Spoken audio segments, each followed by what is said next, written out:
Calling all detectives. At a time when apartments were scarcer than hen's teeth, one place had 9 tenants in 3 months, and the last tenant was death. That is the situation on this page from my casebook. The casebook of Jerry Browning, private detective. Every once in a while, a private detective like me, Jerry Browning, gets a case that gives him a new lease on life. The man who opened the door of my office was big and booming. Leases, Mr. Browning, that's what I deal in, long-term leases. Name's Endicott J. Knapp. Mr. Knapp, I have a decent apartment, my own long-term lease on this office, so don't waste your time trying to sell me. I'm not here to sell you anything, Browning. I want to buy your services. I want you to find a tenant for a fine apartment. I blinked. Are you kidding, Mr. Knapp? You mean these days you've got trouble renting an apartment? Knapp nodded glumly. Brother, trouble is the word. I handle the Crestfield, a 24-flat building over on Barker Street. Up to 3 months ago, it didn't have a vacancy. Fact is, there was a waiting list a mile long. But then a young couple moved out, went back east. After that, things began to happen in the apartment they vacated. What kind of things, Mr. Knapp? Weird things. Lights flashing, thumping noises, footsteps that couldn't be traced. The new tenants couldn't stand it. They moved out, and the next people on the waiting list moved in. They stayed 2 days. Browning, in less than 3 months, I've had 9 tenants in that apartment. Nobody stays. I want you to find out what's wrong with that apartment. And if you can prove what I already suspect, then... He stopped, mopped his forehead, and looked at me helplessly. Then what, Mr. Knapp?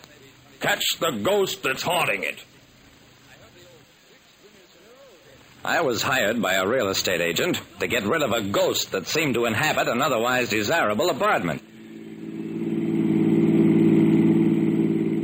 I drove Endicott J. Knapp back to his realty office and went on to Barker Street. I parked a few doors away from the Crestfield apartments, walked into the little foyer, rang the bell, marked Joe Oswald, janitor. I heard the door of the basement flat open, and then a tall, lanky character came out. Yeah? What is it? Any vacancies? Joe Oswald, janitor, eyed me narrowly. We had one, but fellas moving in today. You want to be next on the waiting list?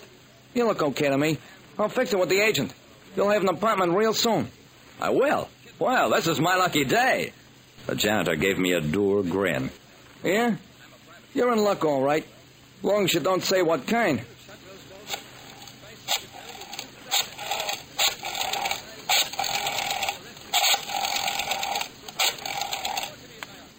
I called Knapp, told him not to be surprised when he was asked to put my name on the waiting list for an apartment at the Crestfield.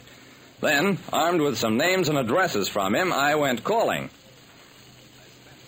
First, I visited William Bolton at his office in the Manufacturers Trust Exchange.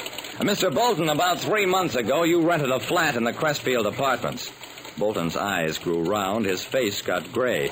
That place. It's responsible for my wife's nervous breakdown. I don't wish to discuss the Crestfield now or at any time. Get out!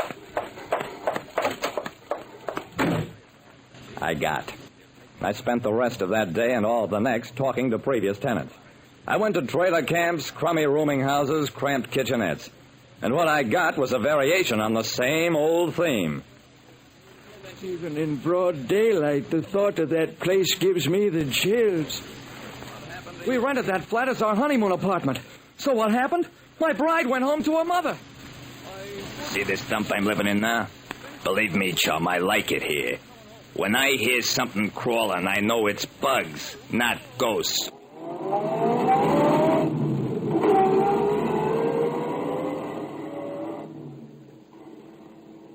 It was about 8 p.m. when I drove back to the Crestfield to see my pal Joe Oswald. Well, what'd I tell you, mister? The apartment's yours, only maybe you won't want it now. Are you crazy? Why wouldn't I want it? Go on up, see for yourself. I saw.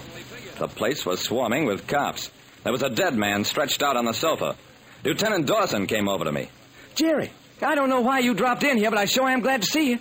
I told Dawson whom I was working for and warned him not to tell anybody in the building that I was a detective. We pooled our information. I learned that the dead man's name was Stephen Gardner. His business, stocks and bonds. According to the neighbors, nothing unusual had happened until 2 hours before, when they heard Gardner scream and ran to investigate. By the time they broke in, Gardner was dead. They weren't sure, but they thought they heard a spooky laugh. Jerry, what we're up against is a ghost killer. I pointed to the dead man's neck. Dawson, this man was strangled, and ghosts don't leave bruises. I left Dawson's men working, went back to Knapp, broke the news of the murder to him. There was nothing more I could do until I could move into the apartment. When I arrived, the janitor met me. You can use the furniture until yours arrives. I thanked him, shooed him out of the place. The first thing I did was go over every inch of that apartment. What I got for my trouble was sore knuckles. The walls were solid, so were the floors. No tricky compartments, no fake switches.